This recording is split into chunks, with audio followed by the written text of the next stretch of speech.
bedo ka itiyo gi omenda mabalang' e ohala mari. Sani koro, inyalo oro omenda kowuok e account mar Equity nyaka e account mar Equity nono maonge chudo. Ti kod app mar Equity kata di *247#, kata inyalo tiyo kod line mar Equitel. Los kungo mari mar bero ohandi mana gi bengi mar Equity.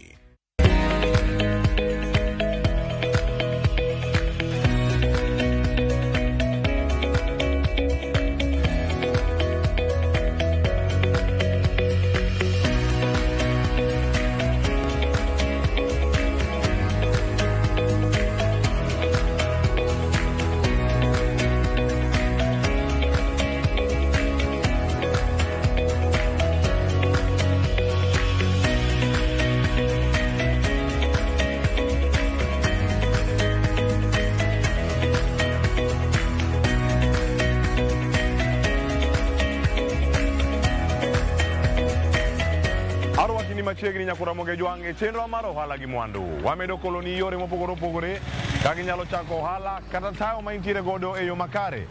Nyinga Cleophas Oluoch.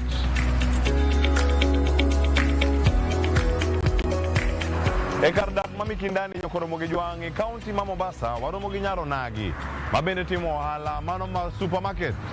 Miluongo kanyo ni Bestway supermarket ma yudore alwora ma Mikindani. Ma en Sigan Lydia Awino nochako yo machal nade ma tinende entiere gi bade mano ma supermarket ni maromo adek e kaunti ma Mombasa kende. En gi geno kod lek mar yaro bade mochope counties mamoko. To ne ochako nade? Gin gik mage mokale? To moloyo mano, en mor mane ma oyudo e tijni ka ong'e maber ni ohala ma otimo miye mwandu pile ka pile. Wawinjane kaka nochako ohala. An nyinga iluonga ni Lydia Awino. An jadak ma Mombasa lakini dala wa Kindube. An asetimo ohala ma supermarket maloyo higa mar 6. Ka branch mokwongo ne wachako gi Kisauni iluongo ni Bestway Zamzam. Branch mar 2 wadonjo Bestway Karama. To our main branch masani wantiere iluongo ni Bestway Mikindani. Ne waneno gap e ohala ma supermarket kuma ne yudo ni supermarket mang'eny ni yudo ga ni gine a town kata high end small. To ne wadwaro ni wakel product ne GMTA. Emomiyo ne waneno ni jomta no bedo neglected. Koro ne wakelo ne gi service e dot. Emomiyo waniluongo ni Bestway supermarket mtaani. Koro ne wakelo ne gi estate kuma ne gidaki. Koro kochuno ni nyaka idhi nyaka town koki yud services mar supermarket. To nitie jomoko bende moluor donjo high end malls. Koro ni yudo ni that gap ne wa close it by bringing Bestway supermarket mta. Kama wantie Mikindani of tech ne obedo maber zaidi. Nikech yudo ka mtama Mikindani ni okobedo ga gi supermarket. Yudo ka jo Mikindani chuno ni nyaka gichope town area koka ginyiepe supermarket mamoko. Kore momiyo ne wabedo gi lek mar kelo ne gi supermarket kuma giyude product moko chuno ni nyaka o travel mabor koko yud product mag supermarkets. Weche mag accounts wan gi accountant matimo reconciliation. Kendo ka mwandu odonjo, we have a system ma receive them in the system and then we confirm physically ni gik mondik nwa e invoice is the same gi gik ma obedo delivered e duka. Koro with the constant stock taking ma watimo dwe ka dwe miyo wang'eyo gi create sama wakelo mwandu wan gi profit margin ma wa create ga for each and every product considering the market price mar mwandu no. Koro the profit margin ema guide ni kata wa make a loss or wadhi yudo profit. Rough estimate mag jok ma watiyo godo gin ji 18 to 20 or create direct employment to them and indirect bende ng'eny. Yes, from other suppliers.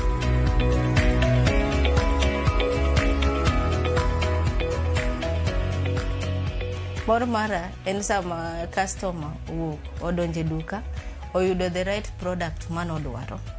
Kendo kochuno ni nyaka odhi mabor eko oyud product manodwaro. Koro I avail the products by listening to their customer request kaka gidwarogi, to I avail them. Koro kochuno ni nyaka gidhi mabor eka giyud mwandu magihero. PM nitiere kamoro amora, lakini PM keto relationship maber gi supplier mari. Imiyo yudo mwandu chon maber, kendo yudo ka in bende satisfy your customer base. Industry ni ang'e maber ni en mar kabinde mamoko to gi waindi to gi jamoko, lakini wan bende wan joluo, wan be nyaka wakasre akasa kodgi kendo wachiw services nikech wan jok matiyo matek. Lakini inyalo ndiki kaka nochak gi ndika, to nan gi lek mar chako gira maendelea godo. Koro kaka jaluo wadwa anyalo nyisogi ni gimed bedo focused mondo ohala en gima jaluo nyalo timo kendo timo maber. Jaluo en ng'at ma jatich, koro wan wachwado mana tich ka wadhi mbele. Koro anyalo nyisogi ni gimed yepo kata dala kucho, gimed yepo branches mamoko kata kuonde moramora magintie.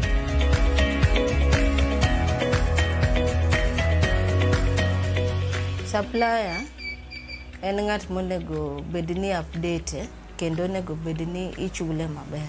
Kichule on time okonyal mi mwandu matin. Obro ensure ni yudo mwandu ni on time, to kendo in bende sama yudo mwandu on time will satisfy the customer base ma in godo. To sama okibedo gi relationship maber gi supplier, idhi yudo kata ni mwandu mikelo ni okromi, yudo ni bang' ndalo matin irumo gi mwandu. Koro bedo gi a good relationship with your supplier mi yudo mwandu maber kendo mi yudo mwandu chon maonge shida. Wala mo supermarket kelo mwandu to dwaro mana discipline. Sama pesa ne i-channel maber, ok misuse pesa ne. Margin mar duka wawach ni margin ne en ga very slim. Koro odwaro ni pesa ne you have that discipline. Ipogo mar mwandu monego bedni nyiewo that mwandu, kendo mari monego bedni tiyogo bende you have to calculate your profit margin very well.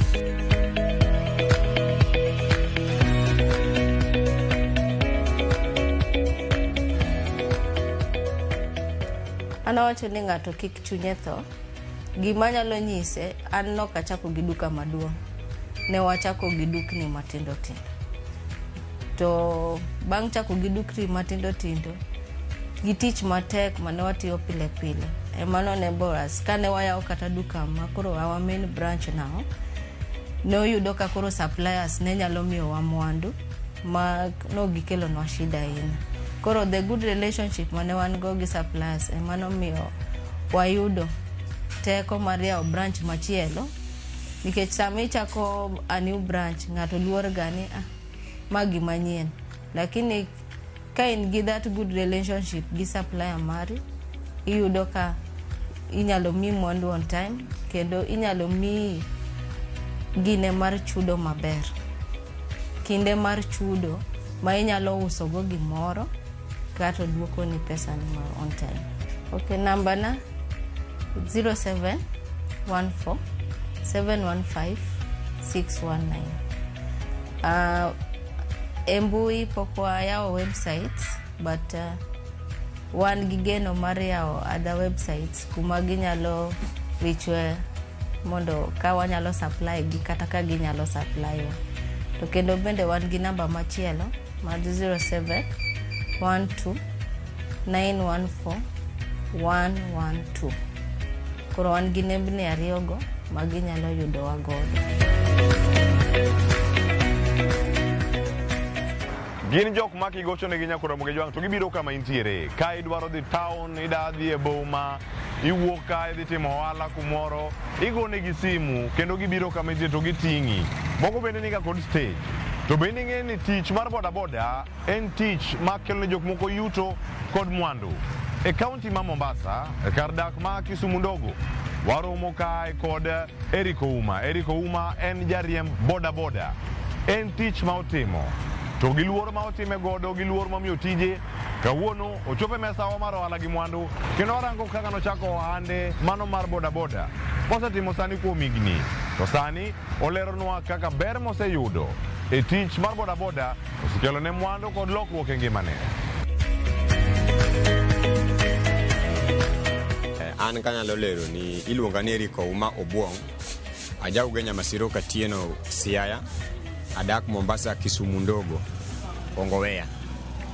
Anatimo panel beating of vehicles and spraying, lakini nachaka we tijino kalure gi changamoto manakale. Kalure gi ukosefu megi tichni, kawuono tichni tie mara peso leo makochulwa, tingeni tich tidhi makata koth chwe. Koro naduoga neno ni adonje tich mar Boda Boda, manyalo chiew sama hero, anyalo tiye to sama yude nafas matin, anyalo dhi yweyo. Kaka gisani, achiew ga sochiko motieno, atero ji e siro Kongowea, koromo gimoro saa 1 kata saa 2 gi nus mokinyi, adhi madho chai taluokra tayweyo nyaka gimoro saa 8, alafu kenda donje tich kaka onyo saminena wuoye kanyase donje tich. Ohala ni kana chako mar Boda Boda ni, ne an gi chandruok mapek nikech naonge stage. Koro joma nigi stage ne goya lweny ma gie toka chien ka nogoya kiful, botera ka joka CBO, bagolo 10,000, eka nogola piko manatiyogo. Alafu kane chopo gie sani, an gi stage mane wase fight, wan gi treasurer, wan gi chairman mamarwa, koro sani atiye mayom kata tek matin. Gima dware mondo ichak tich mar Boda Boda, mokwongo kisebet gi stage mari, register number mar county, ma jogo kosemi, to tich nyalo chakara chaka nikech kopono maki town tirango ntichulo county, in gi stage mari, makoto kitu majali kamoro kata gimoro hinyiti wacho ni wagoch chairman mondo yudi yo mayot. Pesa manyalo dwarore kaka nego mondo ichak tij Boda Boda, koponi riemba piko mar ng'ato, wawach ni kata komi kata $10,000, inyalo goyo mo, inyalo rango kaka ichulo ot, nikech sami chake nitie changamoto mikale, wateja pod onge. Koro mondo wateja ngikodi bunyisi ni miya namba di moda bro gocho ni bikawa, okawo long time makata inyalo lose hope, biwach na an bende tij Boda Boda bende adhi wera kodo. Mage gik mwaka.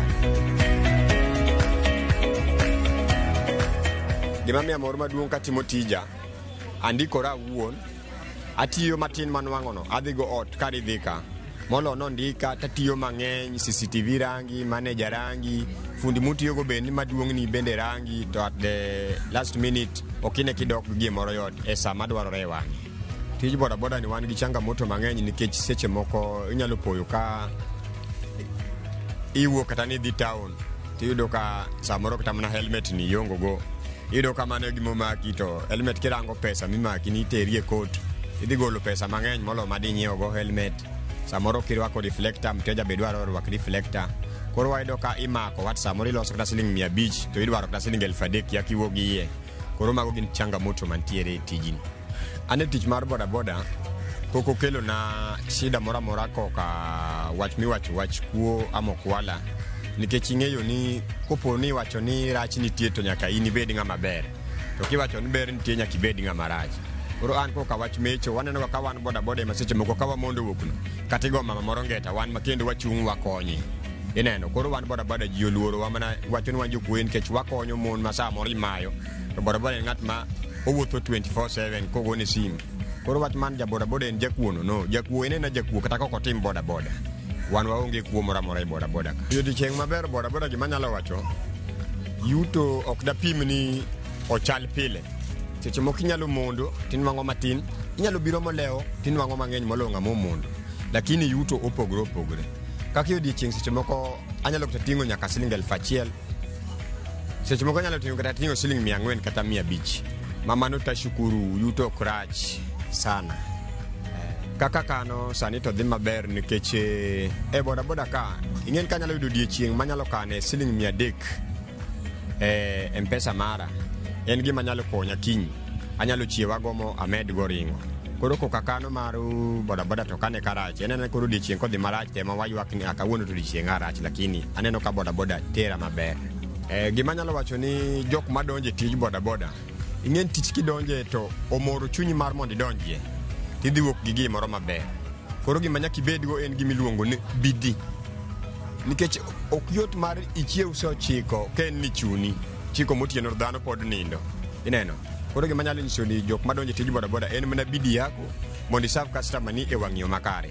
Kaka an kachiewo so chiko tayudo customers madhi e siro ting'o gik moko e loche, dhi timang'o, aterogi e wang' sama ging'en kachiewo to boda boda na chabe nene osechiewo sani. Koro gima nyalo waso ng'ama donjo tij boda boda en mana ni kisehero tiji mano mokwongo gi bidini, mano e gima nyalo konyi. An anwang'ora e namba mar 07 43 08 18 50. Mano e namba manwang'ora.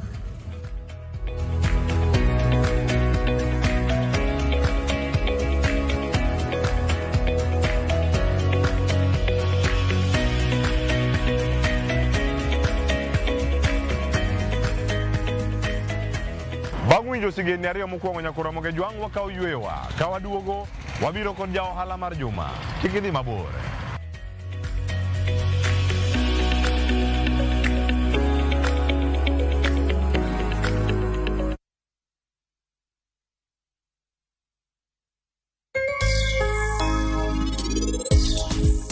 Kalure gi kaka ndalo sudo pile pile e kaka tuo mareno medra meda.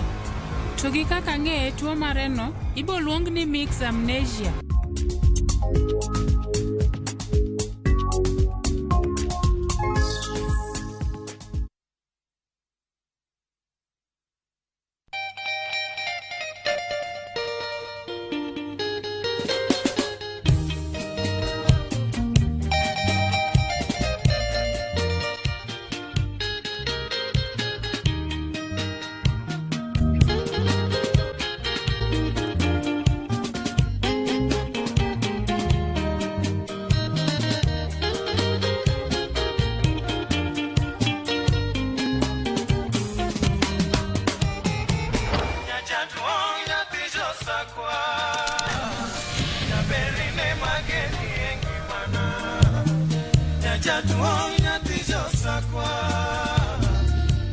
Radio Ramogi, Cartoon Jaluo.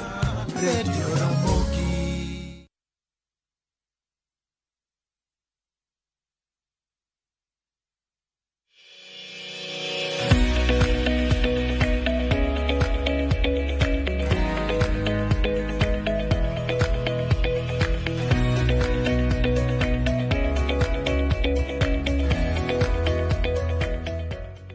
Arwaki ni machiegni kendo nyako Ramogi jwang' e chenro mar ohala gi Mwandu. En mor mara ni pod ikete kar ka e chenro ni.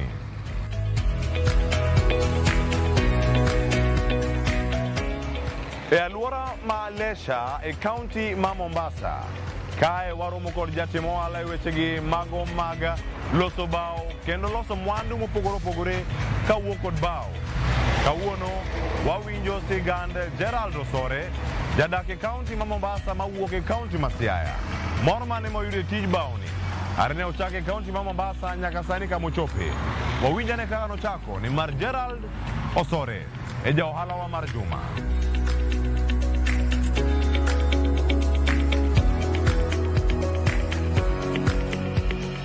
Nyinga en Gerald Osore, aja ugenya au Siaya. Nyuola Kodongo Masiro. To atimo ohala Mombasa kae. Adil gi furnitures. Gik utete. Aloso tandishni. Aloso TV stands, cabinets. Gi any furniture, okay, wacha cheni any furniture mar ot. So bende oken muda maduong' ahinya wachan gi higni abich chako ohala Mombasa kae. Kisimani kae pok ateme ohala kuom romo pogore gi Kisimani kae. An kachako tijni mokwongo natiyo tiju kware mar pakidni.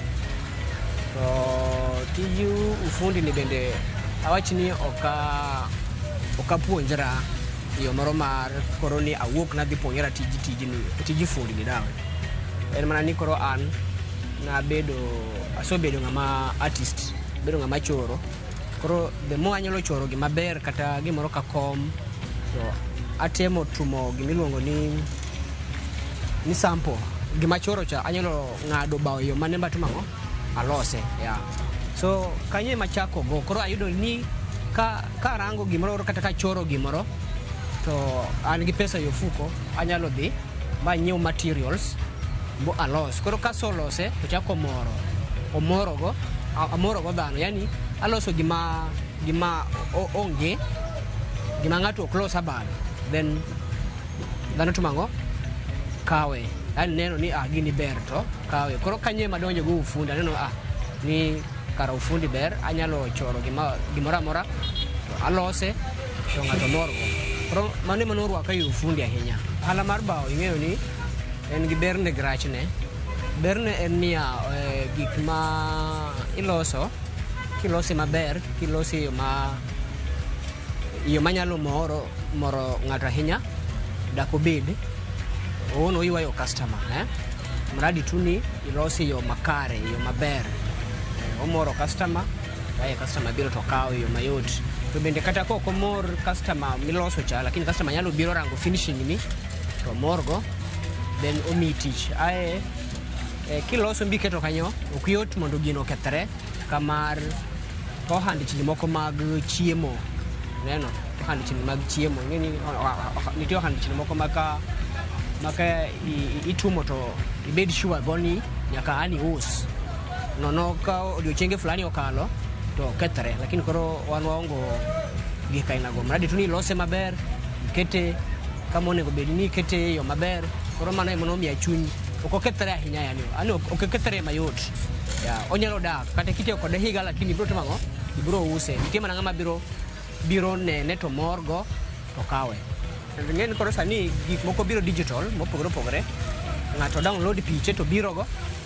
koro chuno ni onyisi picha cha to irango picha cha nde cost mani kum picha cha gik moko koro kiso rango picha cha ti igo cost cha ikinyalo wacho ne pesa lakini distance normal nitie distance machako 10,000 adok piny nyaka 16,000 kolo lure ne design mane mopogore but chakro 16,000 ke 10,000 TV stand wan go tandichni mag otandichni aloso nyaka mag 70,000 to 80,000 nitie otandichni ma aloso ma enotanda gi dressing mirror wardrobe ne gi ottoman nyaka gi drawers ause 120 130 mine 5x6 and set and full set wokwe dressing mirror nyaka wardrobe ne to nitie otanda chini bende mag normal mag 32,000 ma en mana bei mar negotiable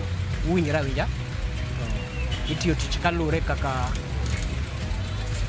kaka customer dwaro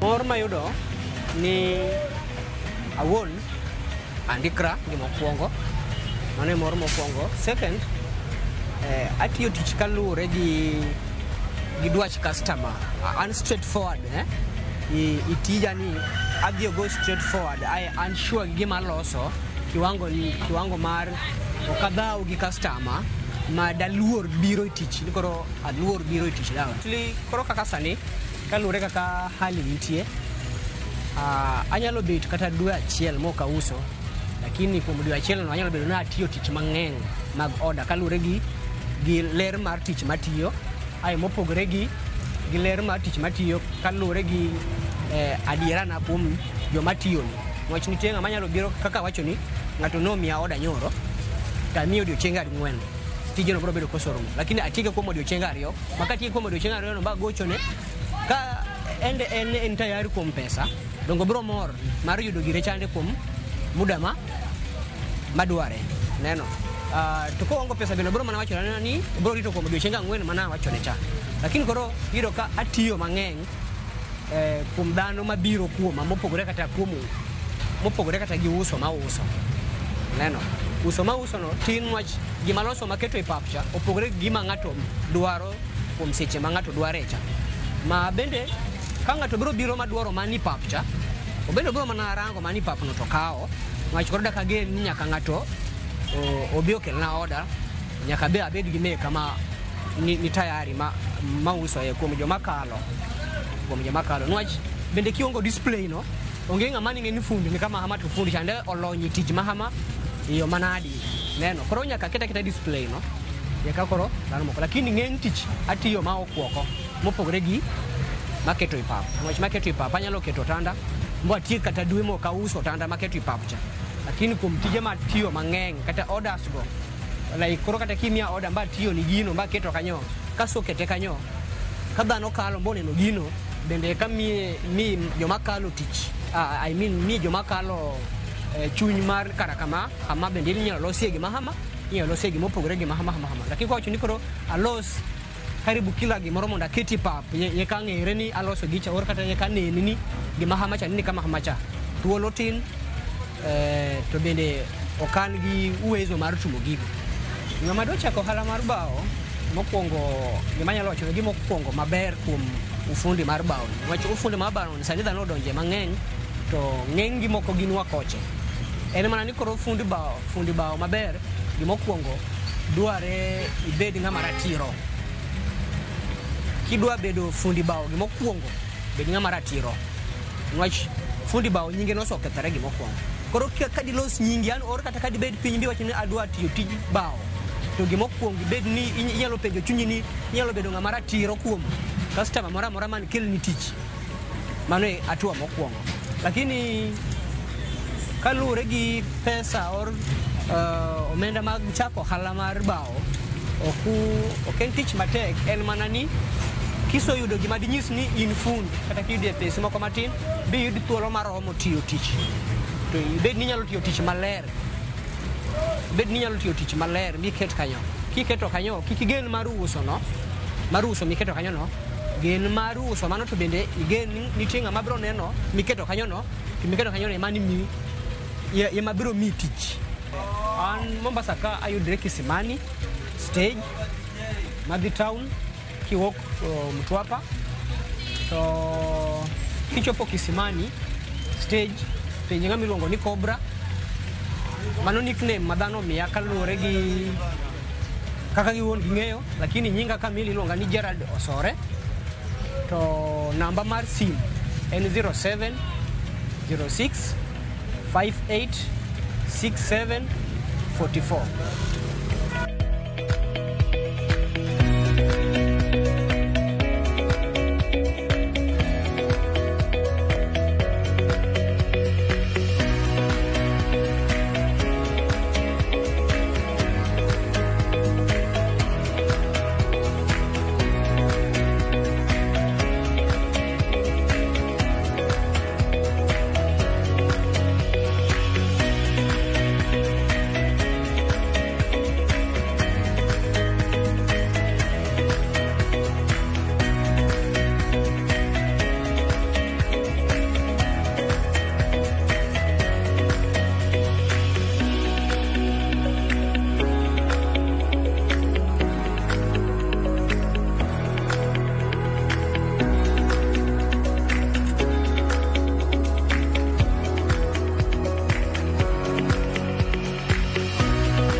Kaka pile nyakora moge jwangi mora man gi chakruok mare nyaka bed kod giko. Bag winjo sigeni gi mokelo ni kuoke county ma Mombasa. Bende koro sani watieko chenro. Ten mor marani bedo koda na chak chenro nyaka sani makoro wachope giko mare. Tudi koda kedo juma manyien, ka wamenyo ni ohala machielo wamiriek ni kaka nyalo chakogi kendo tayogi e yo makare. Oriti masani, nyinga Cleophas Oluoch.